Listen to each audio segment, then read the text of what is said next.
Bonjour et bienvenue sur ma chaîne Sylvie Sexec, Conseil Autisme Entreprise.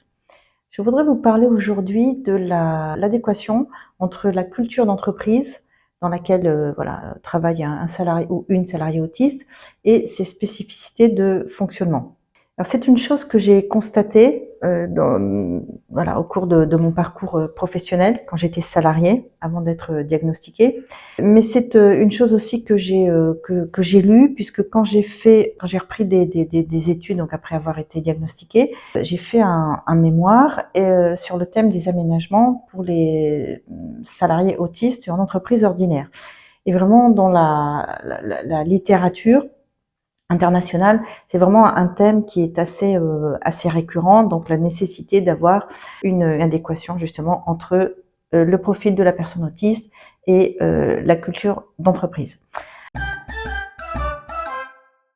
Alors, me concernant, j'ai longtemps travaillé comme assistante de direction dans ma première vie professionnelle et j'avais remarqué que les seuls endroits où je restais, puisque j'avais la bougeotte, je démissionnais tout le temps, mais les seuls endroits où je restais, c'était les cabinets d'avocats d'affaires internationaux.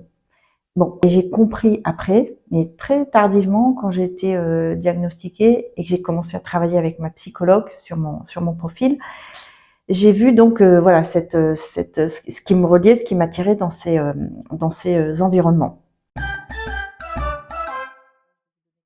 Que dans ces cabinets d'avocats d'affaires internationaux, déjà ils ont une structure assez carrée, à savoir que il y a le staff, ensuite il y a les avocats, les juniors, les seniors, etc. Donc c'est assez carré. Et puis surtout, il y a une culture qui fait qu'on navigue assez facilement d'un cabinet international à un autre. C'est assez fréquent. Et du coup, moi, ça évitait que, à chaque fois on me dise « Oh, t'es instable, t'es tout le temps en train de changer de boîte ». En fait, là, non, c'était courant, donc ça posait aucun problème. Il y a généralement beaucoup de process. Et plus il y avait de process, moins il y avait nécessité de communiquer des instructions par voie orale. Sachant que moi, comme beaucoup de personnes autistes, j'ai des problèmes avec le traitement de la voix orale. C'est-à-dire je retiens pas grand-chose de ce qu'on me dit oralement.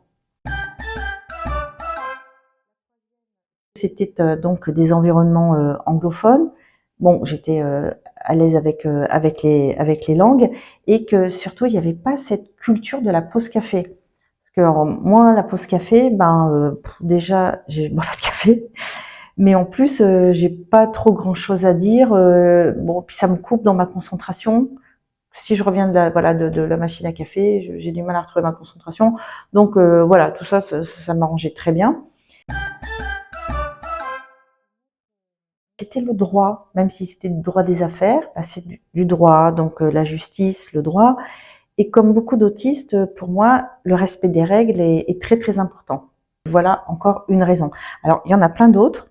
Si ça vous intéresse, je les ai détaillés dans le livre que j'ai écrit, Autiste Asperger à 50 ans, aux éditions Tom Pouce.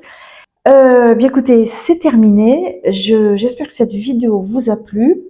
N'hésitez pas, si vous avez des retours d'expérience qui vont dans ce sens, donc de la nécessité vraiment déjà de connaître la culture d'entreprise dans laquelle exerce une personne salariée, et puis de cette adéquation avec le fonctionnement de la personne autiste. Merci beaucoup, au revoir.